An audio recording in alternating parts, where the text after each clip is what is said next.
akakiiko kano bagira baddayo sigale wano ne Lake ng'awa minisita brief mpozi ngoze kola shahadu oba tonakola shahadu ya jjajja ogira otuula wali mu VIP tent.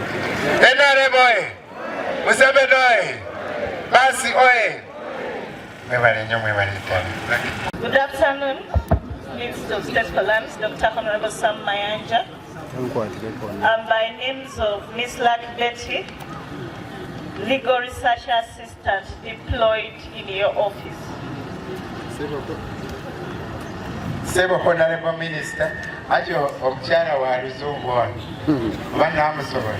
Sebo Honorable Minister, amanya geego ate namwe abali wano mbalamusizza nkola mu ofiisi ya minisita ng'omuyambi we ow'enjawulo.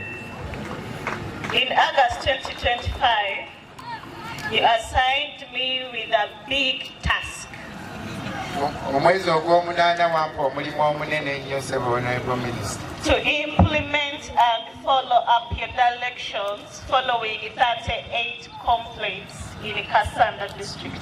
Wampa omulimu omunene ogw'okukwata fayiro 38 ziteekese mu nkola nga bw'olagira mu disitulikiti y'e Kassanda mu constituency y'e Bukuya. I'm happy to tell you Ndi musanyufu okutegeeza 7 local councils have officially got their titles. Ndi musanyufu okutegeeza nti LOC zino 7 ebyapa byazo weebiri wano era ngenda zibakwata.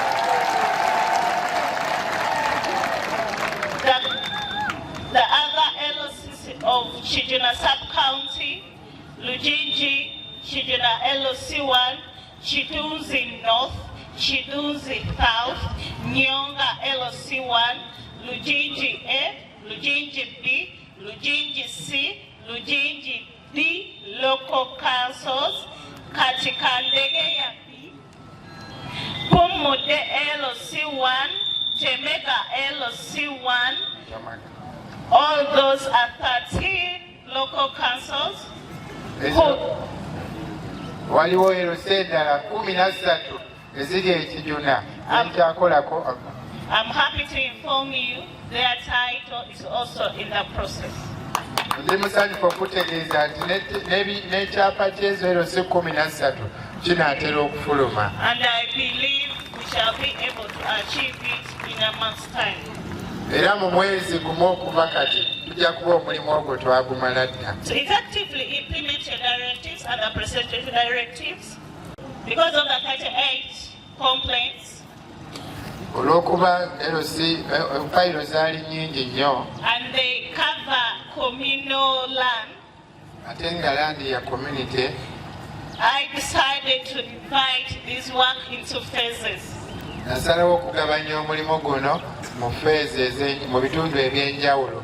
The first phase, I'm happy to inform you that it is concluded. Era ndi musanyufu okutegeeza nti phase esooka ewedde bulungi era yeetuleese wano. The second phase will see LOCs of Buchuchuke, Kagaba Busolo, and 7 others also process their titles. Era phase eddako abakagaba Busoolo n'abalala ab'e Buchuchuke egenda kuba ng'ebitwaliramu awo phase ey'okubiri. I didn't achieve this work alone. Era bino saabikoze bw'omu. And that's why I want to thank the Office of the Minister of State for Lands, Housing and Urban Development, Honorable Nabakoba Judith.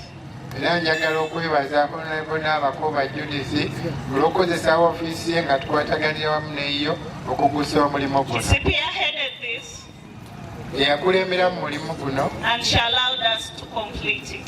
n'atukkiriza okumaliriza omulimu obulungi. I want to thank the Mitiana Ministerial Zonal Office. Njagala okwebaza emuzo ey'Emityana.